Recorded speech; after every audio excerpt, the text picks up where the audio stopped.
Hi and welcome to this week's episode of the Balls and All Show.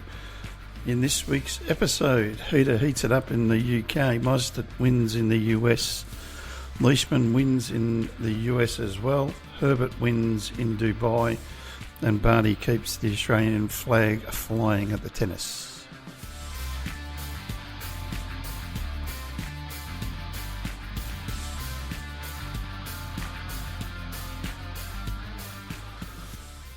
Hi and welcome to this week's episode of the Balls and All Show. I'm Peter George, the host. We would like to take a quick little break to start off with to thank our sponsor, Bruce Hutchinson at Hutchinson More Real Estate.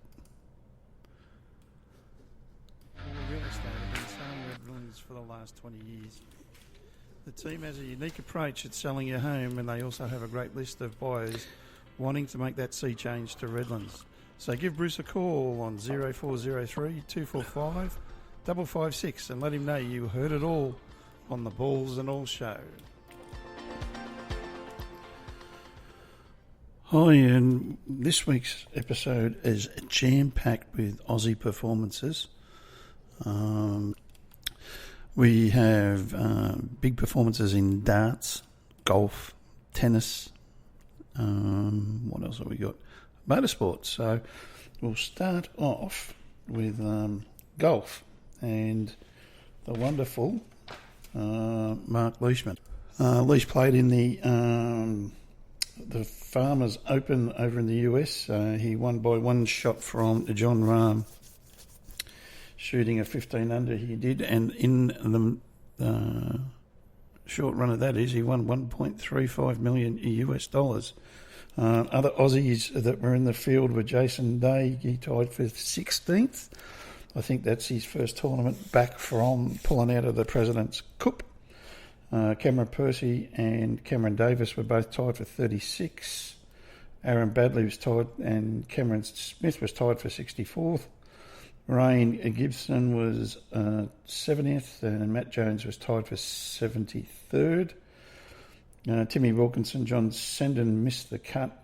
Danny Lee withdrew after the final round. Now, Mark's win was pretty much a rip snorter because he shot a 7 under in the final round. That gave him the 15 under overall. To make sure that he won, he needed to birdie the last, which is a par 5, which he did. That gave him the one shot over John Rahm. Now, over on the European Tour, Lucas Herbert flew the flag for the Aussies. He won in a playoff at 9 under, so that's his first pro win. And he won a lazy €490,000. So well done to those two in the golfing world. Now, as most of you know, I love my darts and follow it pretty heavily. Over the weekend, Damon Heta from West Australia played in 2 tournaments, and he won them both the first time as a PDC Tour card holder, which is great for him. He beat the main one that I was impressed with was he beat David Neil Smith 5-0 on the Saturday, and then Ben Smith on the Sunday in the Gwinnett Open 6-2. So he is carrying on his form that he showed here in Australia last year, and that culminated in him winning the Brisbane Masters against Rob Cross. Then he went over to Tour School, got his card quite comfortably with a semi-final, 2 top 32s and a top 64 over the 4 days. So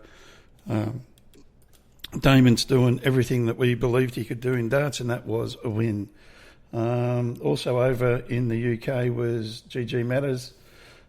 He played in the Challenge Tour. He made 2 semi-finals and then struggled on the other 2 events going out, one in the first round and one in the second round. But he's starting to show a fair bit of form over there as well. One thing that we don't realise here in Australia with the darts is that it's pretty much hard work over there. If you have a look at the GG, for instance, there's a round of 256. So that means there's 256 players. That's a hell of a lot of players. So you've got to actually fight for your spot. And here in Australia, we don't have that heavier competition. So I think for the benefit of the young people that are coming through, and there's a lot of them, darts in Australia need to lift their game a little bit and get some more competitive competition for our elite players.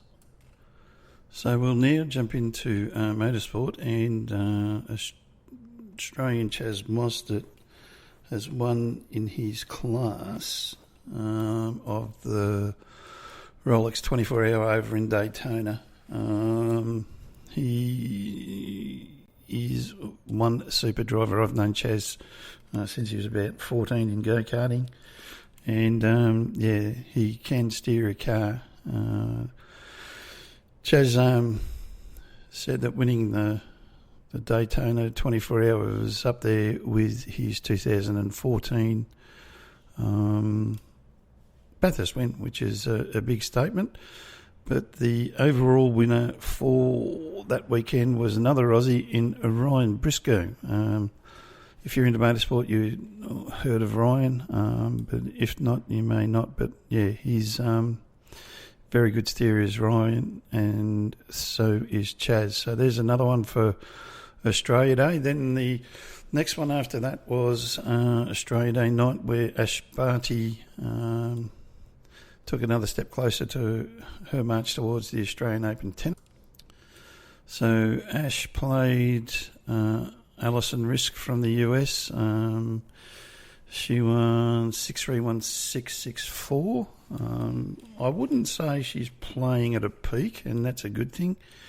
But she's fighting it out like Ash does, and I would say now she's got a fairly good run. I'd say, well, having a look at the draw, she's playing Kvitova tomorrow night, or tomorrow at 11:30 on the Rod Laver Arena. So if she gets over Kvitova, I think she will go pretty close to winning her second Grand Slam. And so looking ahead for the rest of the week, we've got the PGA Tour again, we've got the European Tour, LPGA Tour, there's Aussies playing in that. We have the end of the Australian Open, Big Bash League finals, and the most important dates that keen sports followers of Australia need to know is Thursday the 12th of March, which is the first round of the NRL, and Thursday the 19th of March, which is the first round of the AFL. So it's only a couple of months away now, and we're back in the footy season, and that's when we're back into 2 shows a week on a more regular basis. But if you like the show, make sure you share it amongst your friends, and also subscribe at Spreaker.com.au or at nichesportsmedia.com.au. So congratulations to all the Aussies that performed exceptionally well over the Australia Day weekend. We hope you enjoyed your Australia Day, and speak to you next week.